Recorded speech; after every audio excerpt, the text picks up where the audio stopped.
Hi everyone, this is Ms. Granger. In this video, we're going to go over the next part of Unit 4, Lesson 1, all about primary versus secondary sources. You should find this at the bottom of the first page of this lesson. As usual, you will fill in the blanks or do any activities as directed. Let's get started. In this unit, we're really going to be looking at specific primary sources and secondary sources.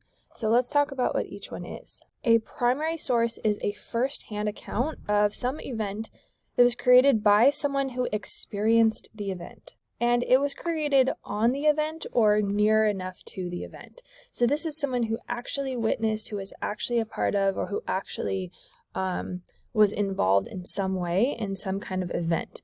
They then make a document about it, and that's part of recorded history. Some examples of primary sources include diaries, where you're writing kind of a daily account of what's happening, interviews that are done at the time, speeches that are given and then later we see the text, any kind of letter that is written from one person to another or to a newspaper, and newspaper articles that are written at that time that you can look back and see, wow, on this date, this is what was reported.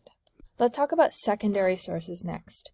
A secondary source is a second-hand account of an event created by someone who did not, all capital words, capital letters, not experience the event. This document or this source was created well after, all capital letters, after the event took place. So these are people who were not there at the event or were not near enough to the event.